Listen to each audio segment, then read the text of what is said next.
Pour l'Encéphale Online, j'ai le plaisir de recevoir Denis David. Bonjour Denis. Bonjour Nidal. Alors Denis David est professeur de pharmacologie à Paris-Saclay. Il est dans un laboratoire de recherche co-président avec Emmanuel Coruble de The Mood.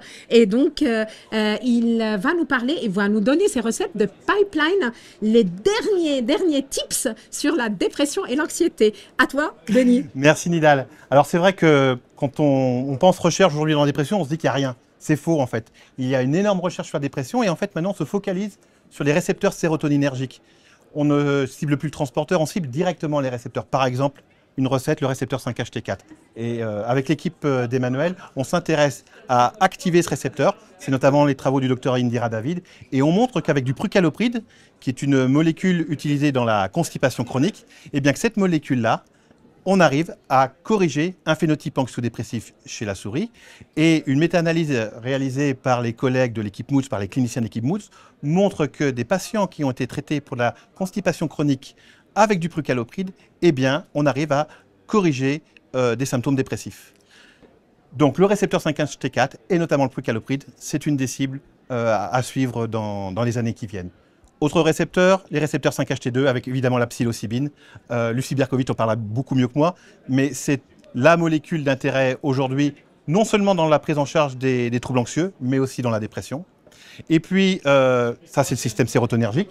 On a le système glutamatergique, ça c'est la kétamine qui a lancé l'histoire du glutamate. Donc on a tous les dérivés de la kétamine et aujourd'hui, par exemple, ça a été approuvé par la FDA. C'est l'association du dextrométhorphane, qui est aussi un antagoniste des récepteurs glutamatergiques, avec du bupropion. Pourquoi? Parce que le dextrométhorphane, qui est connu comme antitussif en France, c'est une molécule qui, seule, est rapidement métabolisée.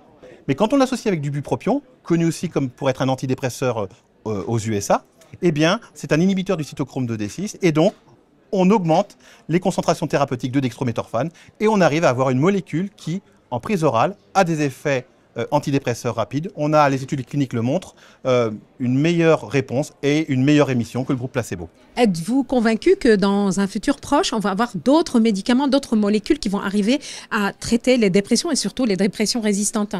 Alors, les recherches à l'heure actuelle se ciblent sur bloquer le récepteur NMDA, activer les récepteurs AMPA. Donc on a des essais cliniques de phase 2, de phase 2A, de phase 2B qui arrivent. Il faudra attendre les phases 3 pour vraiment se faire une idée. Donc je dirais, suivez le glutamate, suivez aussi l'action sérotoninergique via la psilocybine et le prucalopride. Et je pense que parmi ces cibles-là, on aura une molécule d'ici quelques années. Alors quelques années, 5 ans à peu près? Je pense avant parce qu'on a du repurposing. Et donc on a des molécules comme le prucalopride qui montrent un bon profil de tolérabilité chez l'homme. Si on lance un essai clinique chez des patients souffrant de dépression et on montre une efficacité, eh bien, on a une molécule d'ici 2 ans, quoi.